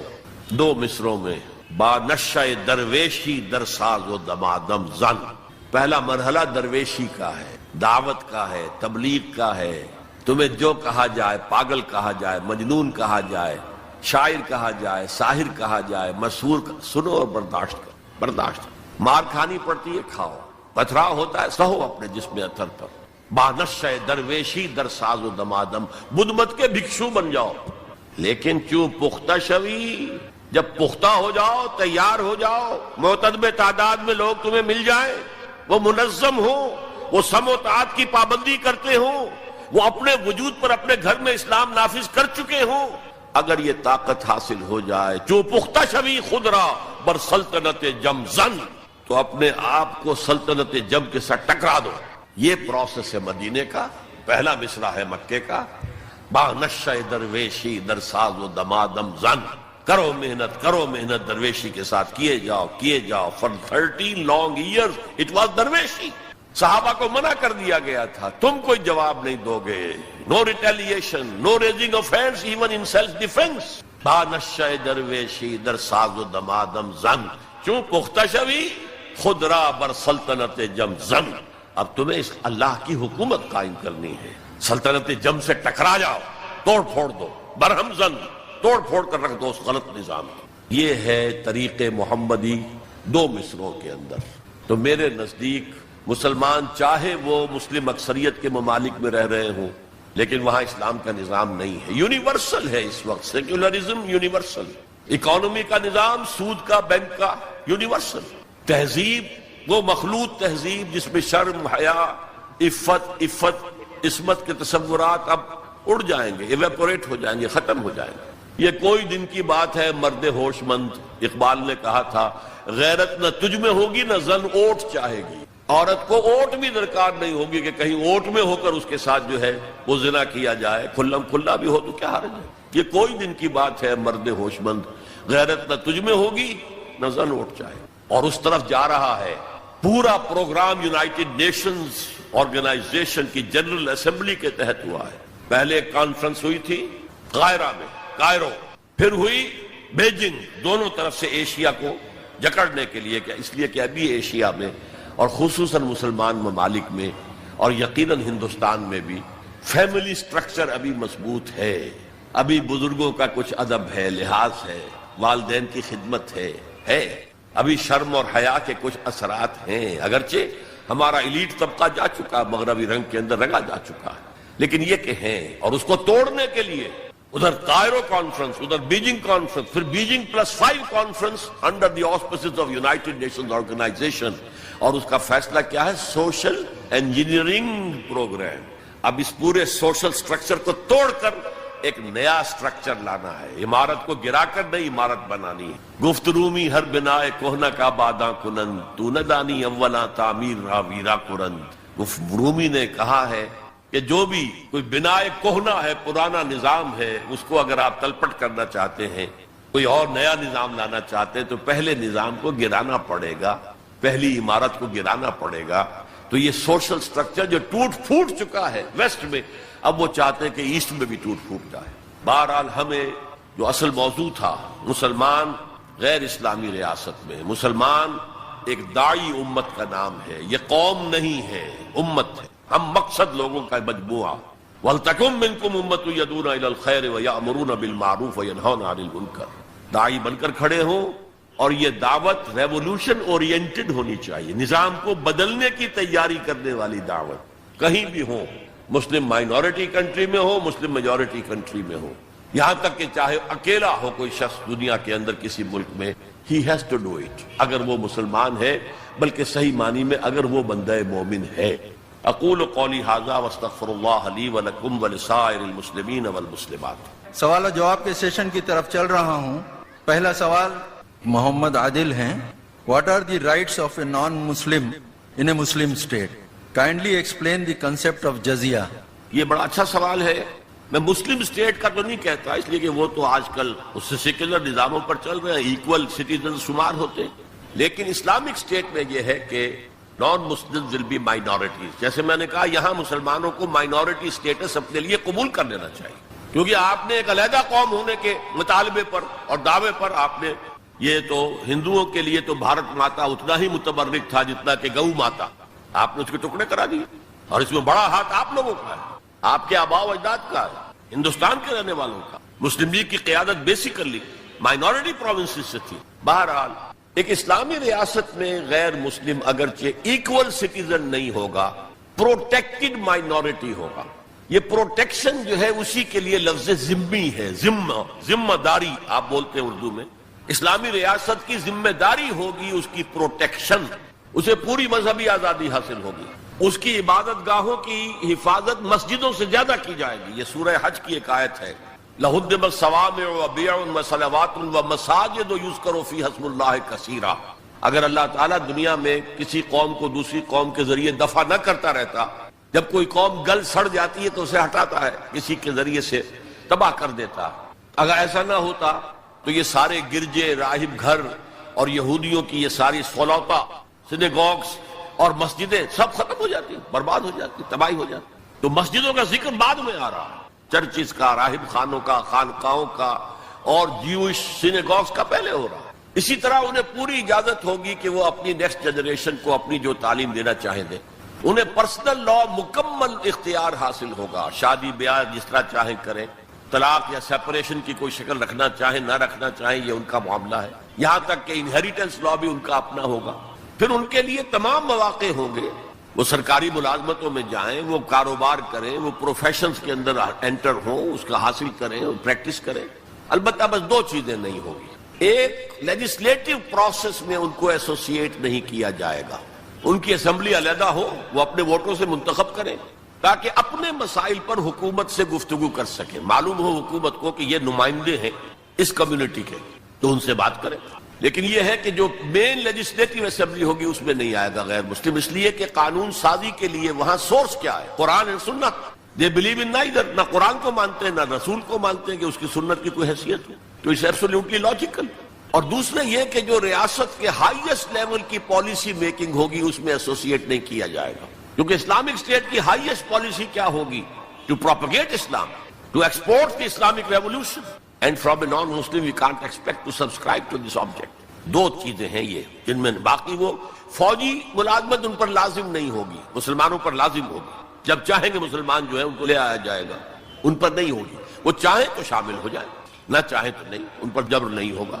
جزیہ اصل میں اسی کی جزا ہے، جزیہ بنا جزا سے، یہ ٹیکس ہے. مسلمان زکوٰۃ دے گا 2.5% دے گا اپنی ٹوٹل جو بھی اس کا، اس کے اوپر اس کو 2.5% دینا. یہاں انڈیویجول جو ہے غیر مسلم ان پر ٹیکس. تو ہم اس وقت جو ریاستیں سیکولر ہیں ہم سب جزیہ دے رہے ہیں، ٹیکس دے رہے ہیں کہ نہیں دے رہے. تو یہ اصل میں جزا ہے. تو ایک تو ذمہ کا لفظ گالی بنا دیا گیا، حالانکہ ذمہ کے معنی ہے جن کی پروٹیکشن کی ذمہ داری اسلامی حکومت لیتی ہے. اور نمبر 2 جزیہ ٹیکس ہے. باقی یہ ہے کہ انہیں باقی ساری آزادیاں حاصل ہوں گی. تو یہ ہے اسلامی ریاست میں غیر مسلموں کا سٹیٹس اور ان کے حقوق، جیسے کہ میں سمجھتا ہوں. واللہ عالم. ایک خاتون ہے مریم، ان کا سوال ہے کہ اگر انڈیا اور پاکستان نہیں بنتے تو آپ کی نظر میں آج اسلام کس حالت میں ہوتا؟ بڑا سینسیٹیو کویسچن ہے اور پولیٹیکل کویسچن ہے. میں نہیں چاہتا یہاں، اگرچہ میں نے آج مشورہ دیا ہے جس کا تعلق پولیٹیکل ایٹیچیوڈ سے ہے. میرے نزدیک اس وقت اگر ملک متحد ہوتا تو جو جذبات اندر جو پلے ہوئے تھے، جو ہے پھوڑا، وہ پکا ہوا تھا. اس وقت اس کا ظہور بہت دوسری شکل میں ہوتا. اور میرے نزدیک یہ ملک علیحدہ بن جانے سے اور اس کے بعد اتنا وقت گزرنے سے جو سودنگ ہو گئی ہے، تو اب صورتحال جو ہے وہ بہتر ہو جائے گی انشاءاللہ.